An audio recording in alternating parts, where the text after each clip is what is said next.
Neemias 2:11. E diz assim: Cheguei a Jerusalém, onde estive 3 dias. Então à noite me levantei e uns poucos homens comigo.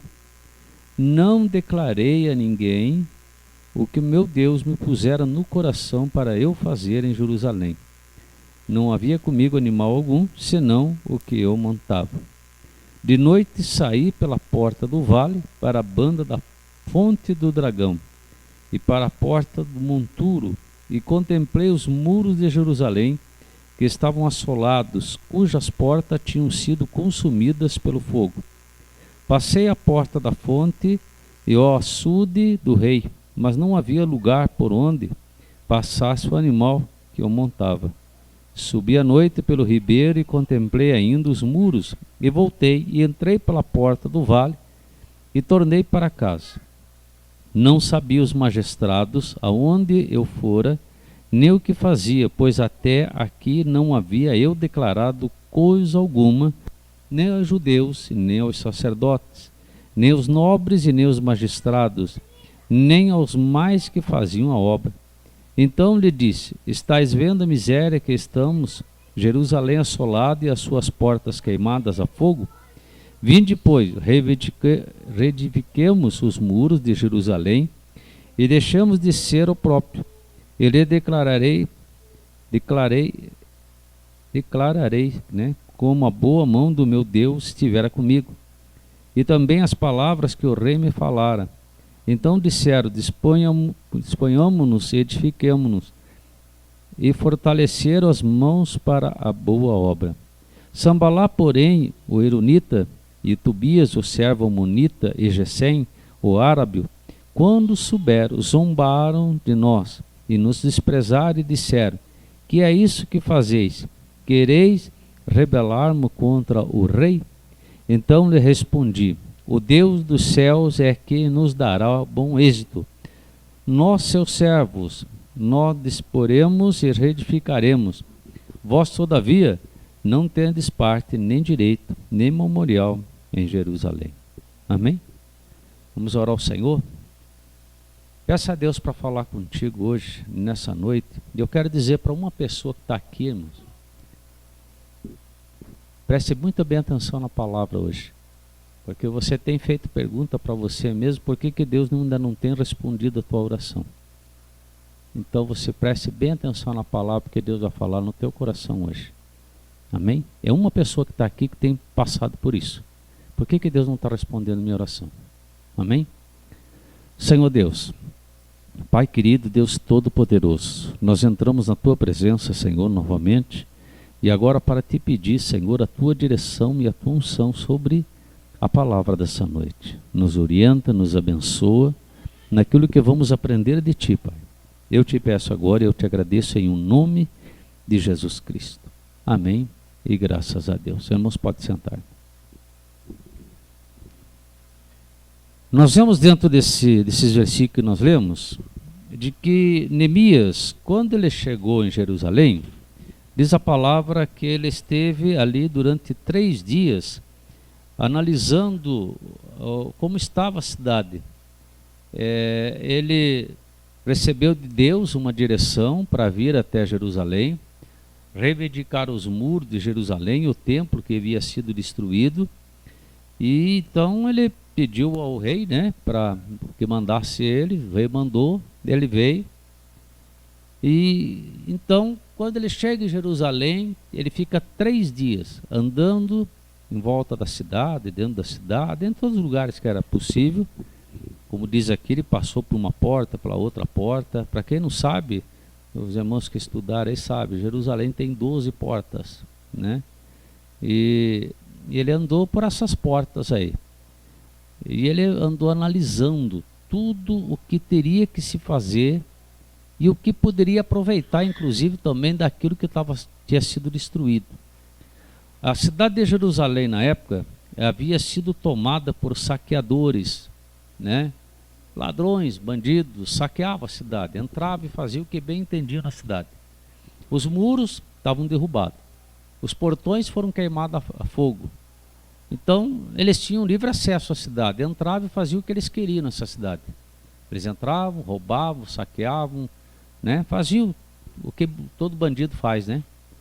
E depois eles iam embora. A hora que eles queriam voltar, eles voltavam. Faziam de novo. Iam embora. Queriam fazer de novo, eles voltavam. Quer dizer, a cidade estava à mercê deles. E quando Neemias soube disso, Neemias falou com Deus, falou: Senhor, olha a cidade de Jerusalém, como é que ela está?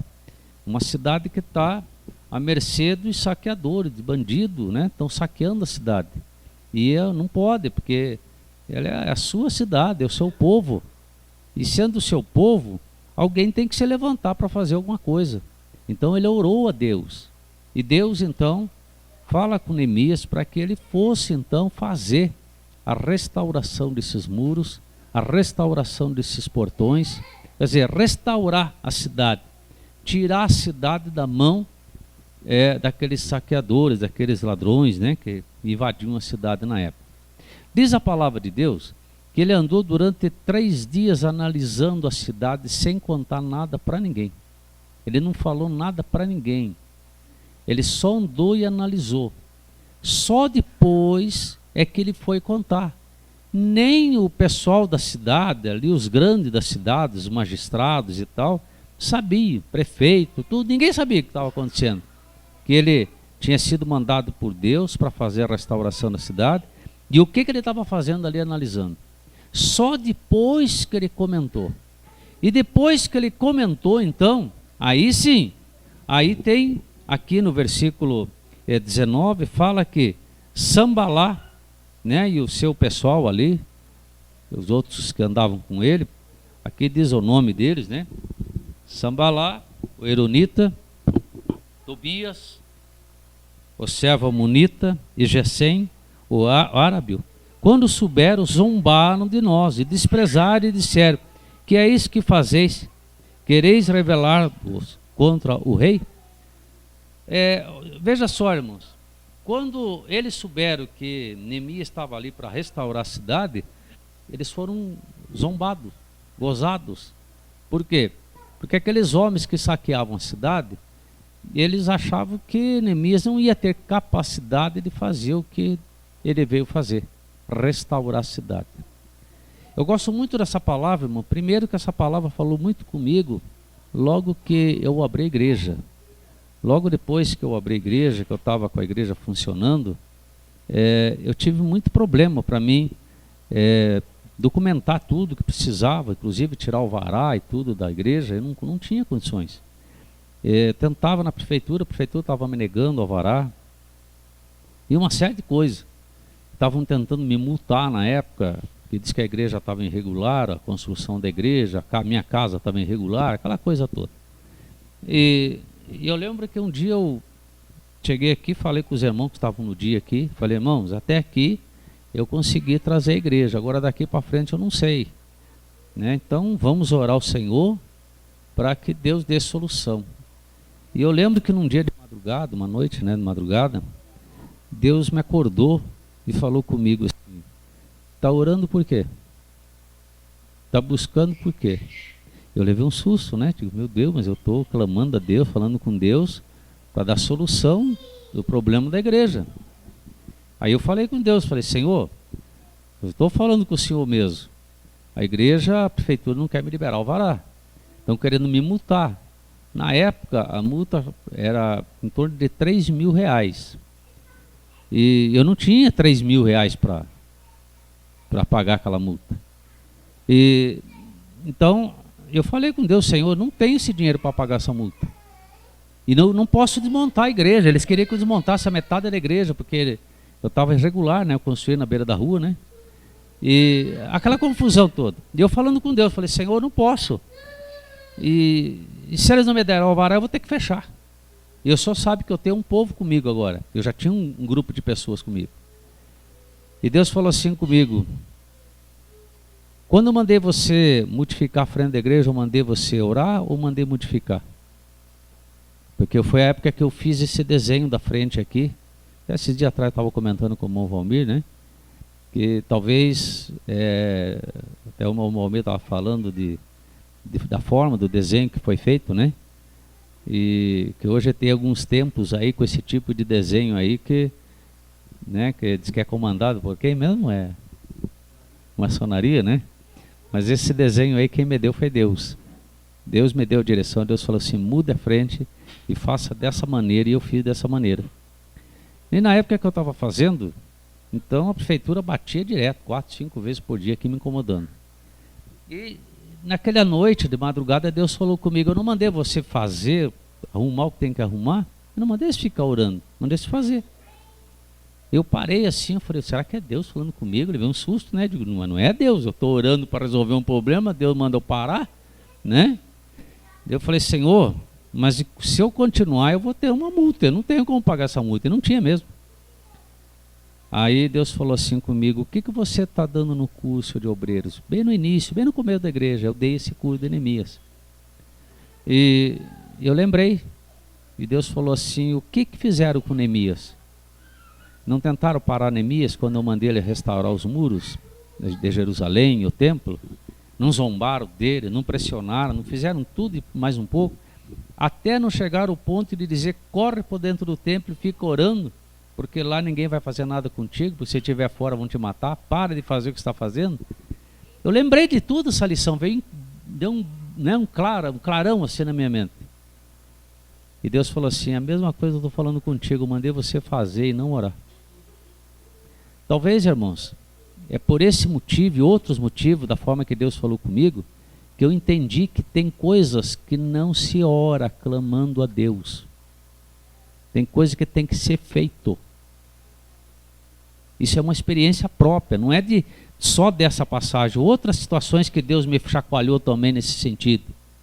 Porque Deus, irmãos, quando Ele manda você fazer alguma coisa, não é para você ficar clamando, se Ele mandou, faça. Eu pergunto para os irmãos que são pais aqui, quando você manda um filho fazer alguma coisa, você quer que o filho fique clamando para você? Quando você manda uma filha lavar uma louça, né?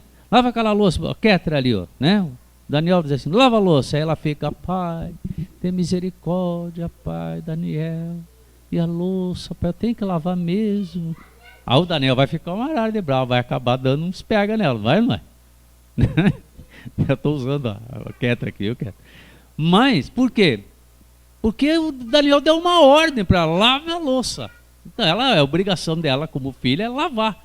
Quando Deus te dá uma ordem, quando Deus diz para você, faça tal coisa, faça. Não é para você ficar pensando na morte da bezerra, irmão. Nem clamando misericórdia. É simplesmente fazer.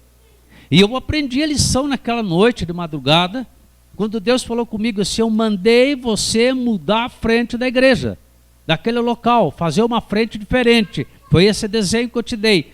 Faça. Eu não estou perguntando, eu lembro que eu falei com Deus, falei assim, Senhor, mas como que eu vou fazer com a prefeitura? Eu falei com os irmãos da igreja, né? Entramos num acordo de orar. Deus falou assim, eu mandei você falar com os irmãos da igreja? Eu mandei você ficar preocupado com os fiscais da prefeitura? Esse problema é meu, o problema é teu, é fazer. Eu levantei cedinho, bem cedinho, falei para Carmen, Carmen, hoje acabou o problema, vou terminar a reforma da igreja, vou arrumar a frente. A Carmen falou assim, Carmen, você está ficando louco? A prefeitura vai vir aqui agora, a coisa vai ferver. Eu falei, não vai não. Corri, falei com Isaías, falei, Isaías, falecido Isaías já. Isaías, ele estava parado, não estava trabalhando naquele dia. Eu falei, você me ajuda a fazer lá um trabalho, uma massa e tal, para fazer a frente da igreja? Ele falou, ajudo. Marquei com ele naquele dia e começamos a fazer. Teve muita gente aqui que não acreditou que eu ia fazer toda essa estrutura num dia. Inclusive, não sei se a irmã aí lembra, o Divo, né, que é pedreiro, né, já há anos, ele, o Nene. Lá na frente da casa deles, eles olhavam para mim e diziam assim, Ricardo, você não vai conseguir fazer, não faça isso aí que é loucura. É muita coisa. Eu comecei às 6 da manhã, tinha culto aquele dia aqui. Meia-noite eu terminei toda essa estrutura montando sozinho. O Elias me ajudou apenas a fazer, o Isaías me ajudou apenas a fazer a massa. E eu fiz toda essa ferragem, buraco, amarrei, levantei, concretei, tudo isso aí num dia só. E a prefeitura naquele dia bateu um monte de vezes isso. Eu não dei a mínima. Eu lembro quando A fiscal entrou com um caderninho, como ela entrava sempre, uma prancheta, e começou a analisar onde vai ser a janela, onde vai ser banheiro. Eu digo, vai ser por aí, a hora que eu montar você vai ver. E Deus já não perdi o medo. Perdi aquela, porque eu sabia que Deus estava na frente do negócio. Tanto que eu mostrei para os irmãos aí que fizeram o curso, os primeiros e agora, eu tenho alvará aqui até para montar asilo de velhos, se eu quiser, de idosos. Jardim de infância. Eu alvará para um monte de coisa, eu não faço porque não tem condição, mas se eu quisesse fazer, eu faria. Alvará que Deus me deu. Mas na época, irmão, se eu ficasse clamando, desesperado, eu não teria feito o que hoje está feito, que é a igreja. Por quê? Porque Deus falou comigo assim, faça. E Deus me lembrou algo muito importante na época, foi a situação de Moisés. Quando Moisés saiu lá do Egito com aquele povo todo, e chegou ali em frente ao Mar Vermelho, o que Moisés começou a fazer? Clamar, não foi? Tem até o hino que nós cantamos aí, Batalha Travada.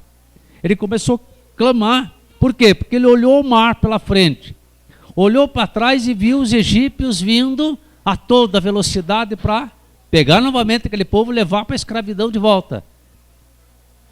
Automaticamente, o que Moisés fez? Dobrou o joelhinho, ô Senhor, socorro, Senhor. O que o Senhor fez?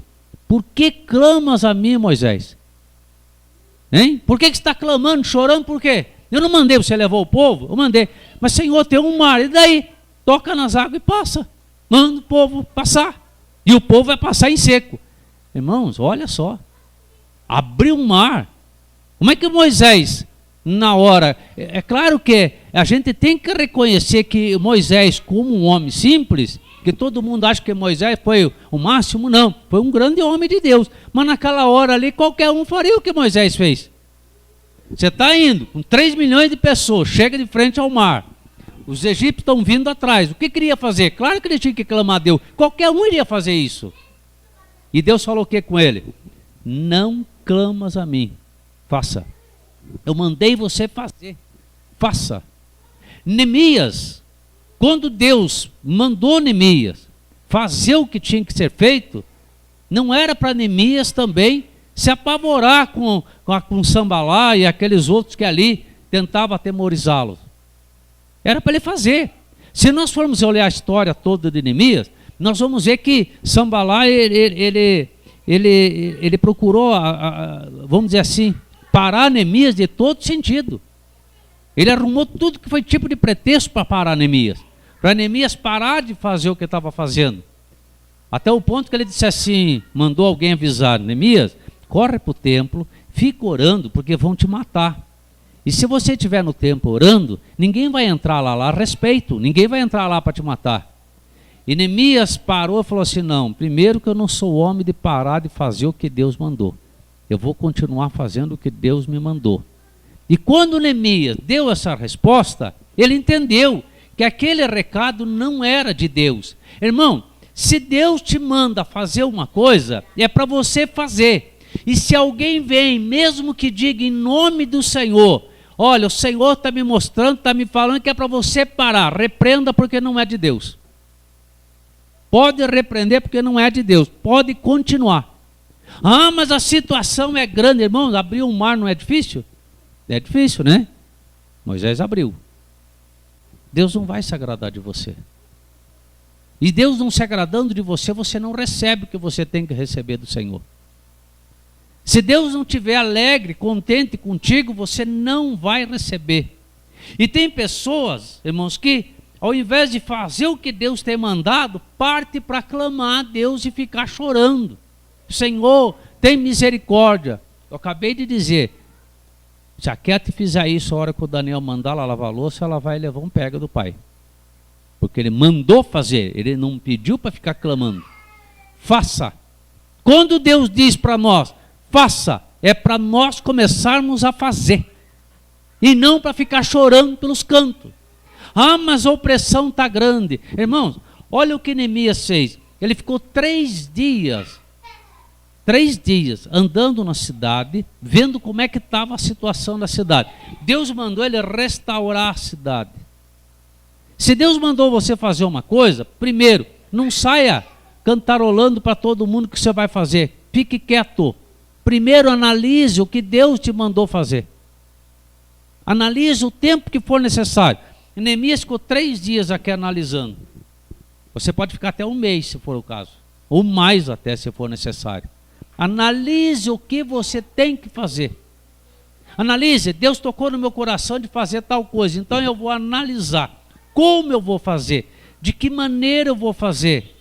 Qual é os prós e qual é os contras. Né? O que eu posso aproveitar disso, o que eu não posso. Porque Neemias fez isso. Neemias olhou aqueles muros, aqueles portões, ele analisou, uma coisa eu vou poder aproveitar. Material que estava lá, ele ia aproveitar. Irmão, você pode aproveitar. Pastor, mas não é coisa já que estava passada, coisa até que eu usava no mundo. Eu quero dizer uma coisa para os irmãos aqui, irmão. Tem pessoas que cantavam no mundo e hoje estão louvando a Deus. São coisas que podem ser aproveitadas, a tua voz, a forma de cantar, conhecimento musical. Você pode louvar e glorificar a Deus hoje. Antigamente se podia cantar lá no mundo, hoje você usa as cordas vocais que Deus te deu para louvar e glorificar o nome do Senhor Jesus. E em qualquer situação. Pastor, eu não cantava, mas eu falava bem, o meu trabalho era falar com o público, mas disso eu fazia lá, tempo do mundo. Irmãos, usa hoje a mesma coisa dentro da casa de Deus para ganhar almas. Faça o que Deus tem te mandado, reaproveite os teus dons, faça alguma coisa. Não adianta você querer ficar encostado nos cantos, chorando as mágoas, achando que Deus vai se comover. Né? Que você vai tocar no coração de Deus e Deus vai ficar ali todo comovido. Coitadinho do meu filho, da minha filha, ela está chorando porque ela precisa disso, precisa daquilo. Não vai receber. Faça o que Deus tem te mandado fazer. Faça. Larga tudo aquilo que Deus diga para você, largue, é para largar. Irmãos, eu lembro, eu tive muito tempo no mundo. E eu lembro que eu pensava comigo assim, o dia que eu for para Jesus, o dia que eu voltar para a igreja, porque eu desde 6 anos conheço Jesus, né? Mas eu tinha me afastado. Eu ficava pensando, o dia que eu vou voltar para valer. Mas na época, eu lembro que quando eu pensava em voltar, eu via os meus amigos, eu via o trabalho que eu tinha, as coisas que eu fazia, eu ficava pensando, meu Deus, vai um monte de gente me botar o dedo, né? Ih, Ricardo agora virou crente. Ricardo agora largou tudo. Ricardo, realmente, viu um monte de cobrança. Um monte. Os irmãos nem fazem ideia quanta cobrança veio para cima de mim. Só que na época eu parei para pensar o seguinte. Primeiro, ninguém compra um pão para mim comer. Porque eu passei fome na minha vida e não teve ninguém para me dar. Ninguém paga um quarto para mim dormir. Eu dormi na rua, também ninguém me pagou um quarto para dormir. Isso é real. E não foi um dia não, foi muito tempo. Passei muita necessidade na vida, não tenho ninguém para me dar. Aí fiquei pensando, para que eu tenho que me preocupar com os outros agora? Para que eu tenho que me preocupar com as pessoas que vão me cobrar ou vão me apontar alguma coisa? Não tenho que me preocupar com os outros, tenho que me preocupar comigo. E quando eu comecei a pensar dessa forma, as coisas começaram a mudar dentro da minha cabeça. Primeiramente, eu tenho que pensar em mim. Pensando em mim, eu vou poder ajudar outras pessoas que estão na mesma situação. E se eu pensar em mim, Deus vai me dar direção de como eu agir. E quando eu comecei a pensar em mim, Deus me deu direção de como agir. Irmãos, pense em você e faça aquilo que Deus tem colocado no teu coração. Hoje muitas pessoas têm perdido grandes bênçãos, irmãos. Porque estão olhando o que as pessoas vão falar ao redor. O que as pessoas vão dizer. Eu lembro que quando eu renunciei tudo para servir a Deus, todo mundo achou, Ricardo está ficando louco. Não estou louco não. Eu lembro que na época, nós tínhamos um bar, lanchonete grande, nós tínhamos um movimento grande aqui com a Carmen. E um dia eu falei com a Carmen, nós conversamos, falamos, vamos largar tudo e vamos servir a Jesus, vamos. E a Carmen concordou. Eu falei com ela assim, eu vou pegar tudo que tem aqui, vou vender tudo para alguém aí que tenha comércio, um bar, restaurante, qualquer coisa, vou vender tudo. Levantar um dinheiro para a gente se manter até arrumar outra coisa. Eu nunca mais esqueço as palavras da Carmen. A Carmen falou assim: o que não serve para nós não vai servir para mais ninguém. Se não vai servir para nós mais, Ricardo, não vai servir para mais ninguém. E eu fiquei assim. No outro dia ela levantou cedinho e falou assim: Ricardo, eu vou jogar tudo que está lá dentro fora. Tudo. Eu fiquei olhando para ela e falei assim: vai jogar? Não vou vender? Não, vou jogar tudo fora. Ela jogou tudo fora, irmãos. Não sobrou nada do que nós tínhamos. Nada. Tudo que nós tínhamos aqui dentro foi jogado fora, foi consumido. Tudo. Não foi dado para ninguém, não foi nada negociado, foi jogado fora mesmo. Até balcão frigorífico, balcão freezer, né? Foi dado. Nada ficou. Não ficamos com nada. E eu lembro quando nós terminamos tudo, eu olhava para a Carmen olhava para mim e dizia: agora nós estamos inteiramente na mão do Senhor. Não temos nada como viver, nada. Como é que nós vamos fazer? Senhor, nós fizemos o que o Senhor mandou. E agora? Deus mudou a minha história. Deus mudou. Irmãos, Neemias analisou 3 dias. O mal de muitas pessoas hoje é que quando recebe uma direção de Deus, sai contando para todo mundo: eu vou fazer isso, fazer aquilo. Não conte, fica quieto, analise. É para você, a bênção é tua. Porque quando você abrir a boca de contar, Sambalate vai ficar sabendo. E ele vai gozar de você. Sambalate hoje é Satanás, irmão, nos dias de hoje. E ele vai gozar de você, vai dizer: ah, você agora virou um crente. Agora você vai fazer. Ele vai dizer para você: você não pode, não tem condições. A tua estrutura não dá. Teu conhecimento não dá. Pois eu digo para você, irmão, Neemias também não tinha conhecimento nenhum, não conhecia como é que se restaurava um muro de cidade, não. Ele não fazia ideia de como que restaurava portões de cidade também. Ele não era construtor, não era pedreiro, não era nada. Ele era o copeiro do rei, servia vinho por rei, só ama nada. Era garçom, para melhor vocês entenderem. Era um garçom, né, que experimentava a bebida do rei antes do rei tomar, né? O irmão Valmir está lembrando ali. Ele que tomava o golinho, que se tivesse envenenado ele morria, né? Então ele era um cobaia do rei, só isso. Mas quando Deus mandou ele fazer, ele não ficou pensando: mas Senhor, eu não sei fazer. Ele simplesmente foi e fez. Se Deus está falando para você, faça. Deus não está perguntando se você sabe fazer. Faça. Faça. Primeiro, irmãos, Deus não usa os capacitados. Não usa. Esqueça esse negócio de que: ah, eu sou bom nisso, eu vou fazer porque eu sou. Esqueça, Deus não está preocupado com isso. Deus capacita você. Deus capacita. Deus muda completamente as pessoas. Deus faz as coisas que não têm valor, ter valor, para confundir os entendidos. Então, irmãos, Neemias, ele restaurou todinha a cidade. Sambalat quis envergonhar ele. E no final Sambalat acabou sendo envergonhado. Às vezes, Satanás usa um monte de coisa, um monte de pessoas para envergonhar você. Mas no final você que vai envergonhar ele. Se você ficar firme naquilo que Deus mandou você fazer. Amém, Jesus? Se você ficar firme, você que vai envergonhar ele. E eu quero dizer a essa pessoa: mas eu não sei o porquê que Deus está mandando falar tanto com essa pessoa hoje. Pare e comece a pensar o que Deus já tem falado com você já há muito tempo para fazer. E quero dizer a mais: você não tem muitos anos para pensar na vida. Comece a agir. Comece a agir. Pastor, palavra pesada? Não, não é pesada não, irmãos. Se eu pudesse eu ia chamar essa pessoa aqui, mas Deus não permitiu chamar. Comece a fazer. Deus quer engrandecer você. Amém? E a igreja?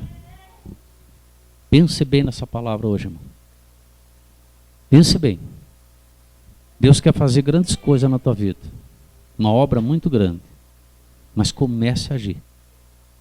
Amém? Ah, mas é difícil. Esquece o difícil. Ah, mas eu não posso. Esquece eu não posso. Palavra de derrota não pertence a filho de Deus. Palavra de derrota pertence ao capeta. Ele é derrotado, você não. Você é filho de Deus. Amém? O apóstolo Paulo, ele dizia assim: eu posso todas as coisas naquele que me fortalece. Você pode todas as coisas em Deus que te fortalece. Amém? Daniel hoje teve uma palavra que Deus falou fundo no coração dele, né? Buscai primeiramente as coisas do céu, do reino, né? E o restante ele será acrescentado. Está vendo? Eu já orei por tantas pessoas: pastor, me ajuda em oração, pastor, para mim pegar um emprego, para mim pegar um trabalho a mais, um ganho a mais. Pega, agora não posso ir para a igreja porque agora estou trabalhando. Você já viu isso, né, irmão do céu? Isso aconteceu um monte de vezes comigo. Irmãos, Deus em primeiro lugar. Obedeça o que Deus tem falado contigo. Obedeça. Pastor, mas daí como é que eu vou fazer? Não se importa como é que você vai fazer. Só obedeça. Mas eu não estou em condições, eu não sei. Deus não está perguntando se você sabe ou tem condições. Deus só está dizendo para você obedecer. Ele vai te capacitar. Amém? Glória a Deus. Aleluia, Jesus. Vamos ficar em pé agora, vamos estar orando ao Senhor. Aleluia, Jesus. Aleluia. Glória a Deus. Vamos estar orando ao Senhor. Você que veio hoje com um propósito no coração, dizer assim: Senhor, queria tanto que o Senhor desse uma olhada na minha casa, visitasse a minha casa, mudasse as coisas que estão acontecendo aqui. Eu digo para você hoje, Deus está me usando para dizer para você que o Senhor está indo na tua casa hoje. Ele vai modificar muita coisa lá, se você crer. Amém? Fala com o Senhor. Senhor Deus, Pai querido, Deus Todo-Poderoso, eu entro novamente na tua presença, Senhor. E nesse momento, Pai querido, eu quero te pedir, por toda a igreja, por todos os teus filhos que aqui vieram, por todos, Pai querido, que deixaram seus afazeres nesta noite e vieram na tua casa buscar, Senhor meu Deus, uma bênção para a sua vida. E eu te peço agora, em nome de Jesus Cristo, desce com o teu Shekinah, Pai querido, sobre a igreja agora. E toca, Pai querido, em cada uma dessas vidas agora, eu te peço. Em nome de Jesus. Pai querido, para restaurar, para renovar, para curar, Pai. Para libertar, Senhor, aqueles que estão oprimidos. Porque a tua palavra aí então se confirma, Senhor. O Senhor veio para curar, para libertar, para restaurar, para renovar. E eu te peço agora, Pai, desce com o teu Shekinah agora sobre a igreja, eu te peço. Em nome de Jesus. Coloca a mão no teu coração agora. Glória a Deus. Apresenta o Senhor agora, diga: Senhor, eu quero essa causa resolvida. Eu quero esta bênção agora. Deus vai descer sobre você agora, vai restaurar a tua vida. Envia a tua unção para curar. Envia a tua unção para restaurar. Envia a tua unção para renovar. Envia a tua unção para libertar. Cura-me,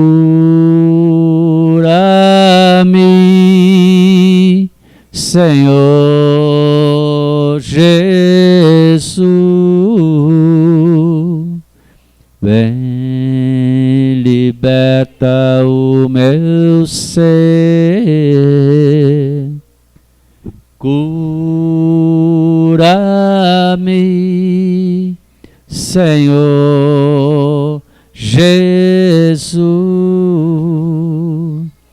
Vem, liberta o meu ser. Presente a tua casa ao Senhor agora. Presente teu trabalho. Presente a tua família. Os teus desejos. Aquilo que você deseja nessa noite. A palavra de Deus na passagem do ano diz que esse ano Ele iria realizar os desejos do nosso coração. Então apresente ao Senhor agora o teu desejo. Diga: Senhor, olha o desejo que está no meu coração. A palavra diz que o Senhor ia realizar esses desejos esse ano. E Ele vai realizar. Amém? Pai querido, Deus Todo-Poderoso, toma essa vida nas tuas mãos agora, Pai. Vai até o lar de cada um, vai até o trabalho de cada um. Pai querido, vai de encontro à necessidade do teu filho agora. Pai querido, os desejos desse coração. O desejo, Pai querido, que o teu filho tem nesse momento e está apresentando a ti, Pai. Eu te peço agora em nome de Jesus Cristo. Oh Deus poderoso, alcança os teus filhos agora. Eu te peço em nome de Jesus Cristo. Em nome de Jesus Cristo. Pai, vai restaurando agora, Pai. Vai curando, vai libertando, vai renovando, Pai querido, agora eu te peço. Em nome de Jesus, eu te peço e eu te agradeço. Amém. E graças a Deus.